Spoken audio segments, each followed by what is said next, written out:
In the year 2147, humanity had expanded its reach across the stars, colonizing distant planets and establishing trade routes with alien civilizations. But not all encounters were peaceful. On the edge of the Orion Arm, a massive alien warship appeared, its hull gleaming like obsidian under the light of a dying star.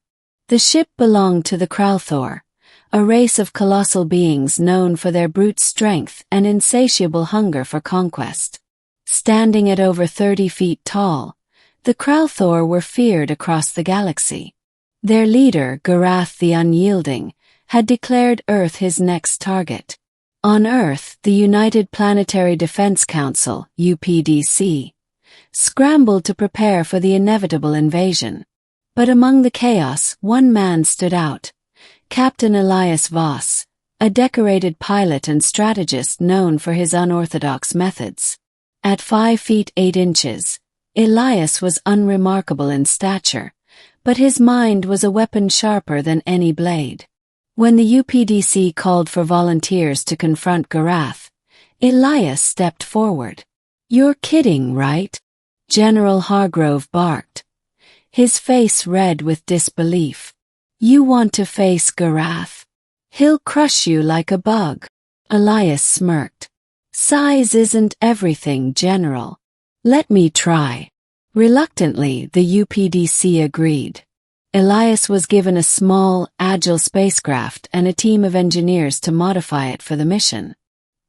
His plan was simple: infiltrate the Kral'thor warship, confront Gorrath, and negotiate, or if necessary, outsmart him. The Kral'thor warship loomed like a mountain in space, its dark surface bristling with weapons. Elias's ship, the Starblade, was a speck in comparison. As he approached, the Kral'thor scanners detected him, but they dismissed the tiny vessel as harmless. Elias used this to his advantage, slipping through their defenses and landing in a hidden docking bay.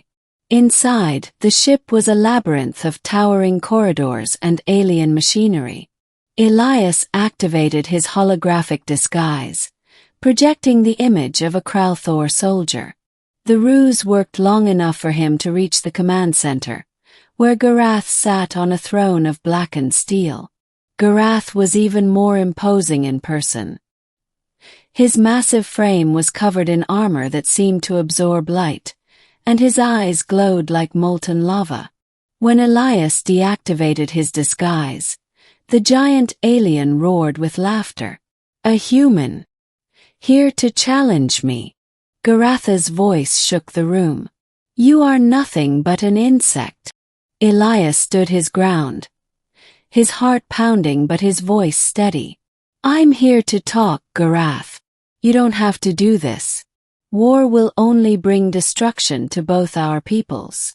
Gorrath leaned forward, his massive hand slamming down on the armrest of his throne. "You dare lecture me? I am Gorrath the Unyielding. I crush those who defy me." Elias knew he had to act fast. He activated a small device on his wrist, sending a signal to the Starblade. Outside the warship, the tiny vessel began to emit a high-frequency pulse, disrupting the Kral'thor's communication systems. The lights flickered and alarms blared. "What is this?" Gorrath bellowed, rising to his full height.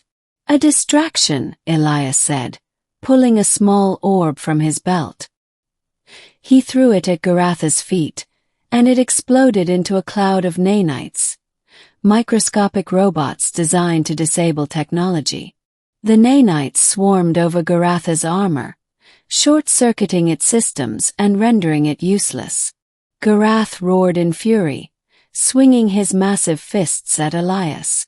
But without his armor, the giant was slower, clumsier. Elias dodged and weaved, using his agility to stay one step ahead. He activated another device, this one emitting a low-frequency sound wave that disoriented the Kral'thor. "You think you can defeat me?"